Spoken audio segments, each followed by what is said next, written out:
This time last year, Sean Diddy Combs had just released his fifth studio album, the Love Album. It featured everyone from Justin Bieber to John Legend.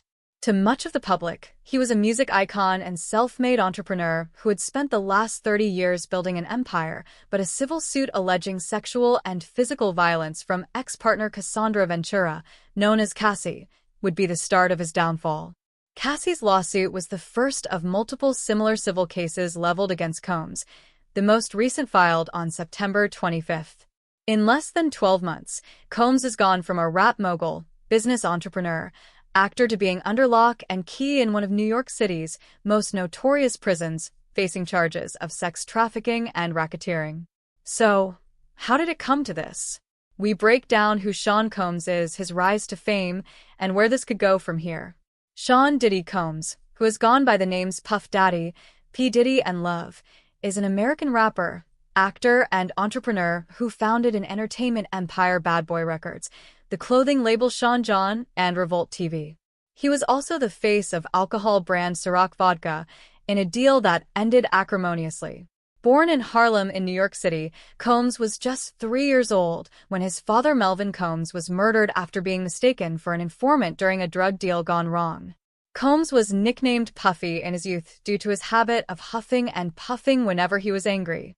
Combs dropped out of Howard University in 1990 to pursue an internship at Uptown Records. It would be a rapid rise at Uptown before long. He was promoted to an A&R executive and later vice president.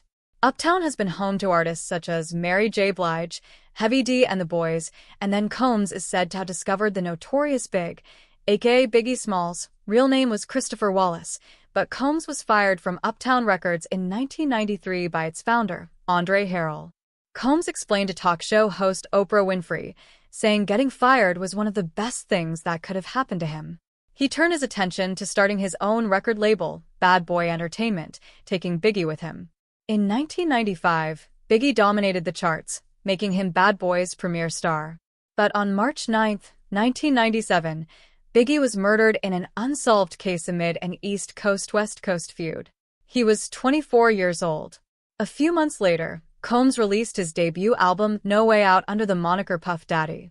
The album included the Grammy Award-winning single I'll Be Missing You, a tribute to Biggie, which featured his widow Faith Evans and sampled Every Breath You Take by The Police. No Way Out won Best Rap Album at the Grammys, and Combs snagged Best Rap Performance by a duo or group for I'll Be Missing You. He also dabbled in the silver screen at times. In November 2023, singer Cassie Ventura filed a lawsuit against Combs, her former partner. A day later, the lawsuit was settled. Cassie states that she was 19 years old when she met Combs, who was 37, in 2005. She was signed to Bad Boy Records and lured into an ostentatious, fast-paced, and drug-fueled lifestyle and into a romantic relationship with him.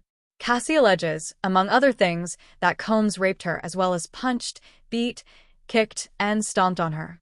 She also alleges he forced her into sex trafficking and demanded she carry his firearm in her purse.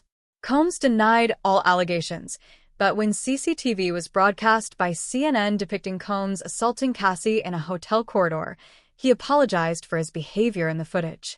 Cassie alleges in her lawsuit that, within a few months of their romantic relationship, Combs told her he wanted to engage in a fantasy of his called voyeurism. In an encounter that lasted multiple days, she says Combs hired a man who he directed Cassie to perform sexual acts on while he watched and masturbated. The lawsuit states that Combs referred to the arrangement as a freak-off or FO. She says he would repeatedly tell her at random moments that he wanted to engage in one, and that she was expected to facilitate the location and hiring of the sex workers. In March 2024, U.S. authorities raided Combs' properties in Los Angeles and Miami as a part of an ongoing sex trafficking investigation by federal authorities in New York. Combs' lawyers said the raids were a gross use of military-level force. It would be another 6 months before Combs was arrested in New York on September 16th. Combs has been charged with racketeering conspiracy, sex trafficking by force, fraud or coercion, and transportation to engage with prostitution.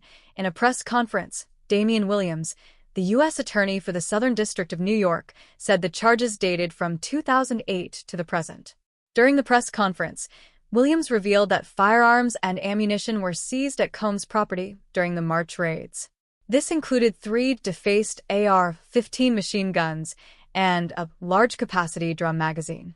Evidence of the freak-offs were also seized, including electronic devices that contain images and videos of the freak-offs with multiple victims and more than 1,000 bottles of baby oil. Combs has been denied bail twice. His legal team offered up $50 million, the equity on his mother's Florida home, and the passports of his daughters.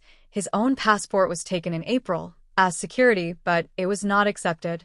Part of the reason bail was refused was because Combs allegedly has a history of intimidating victims and witnesses, including brandishing firearms to intimidate or threaten others. Combs is currently incarcerated at the Metropolitan Detention Center in Brooklyn, New York City. The center has previously housed R. Kelly, Ghislaine Maxwell, and cryptocurrency fraudster Sam Bankman-Fried. It's not clear how long Combs will be held before his next court date. Mr. Williams said their investigation into Combs was still ongoing. He also said there was a possibility of more charges and charges against more people.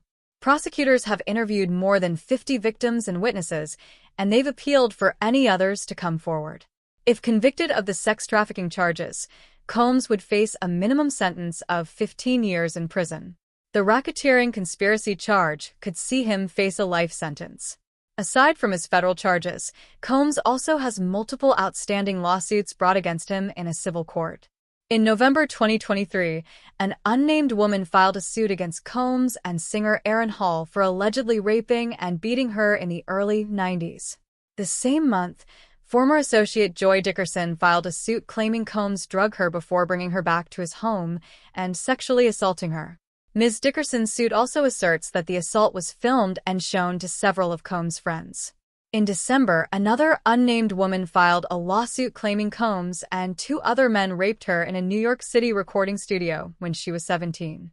Fast forward to February when producer Rodney Jones, aka Lil Rod, who worked on Combs' latest album, filed a $30 million lawsuit alleging he was groomed and sexually assaulted by Combs, that he was drugged and coerced into sexual acts, and that Combs was trafficking sex workers. On September 25th, a woman named Talia Graves filed a lawsuit alleging Combs and his head of security raped her and recorded the assault in a New York recording studio in 2001. While many details are still to be uncovered, it's clear that Combs is currently facing a lot of legal trouble. With his streaming numbers increasing after his arrest, it remains to be seen what impact this will have on his artistic legacy.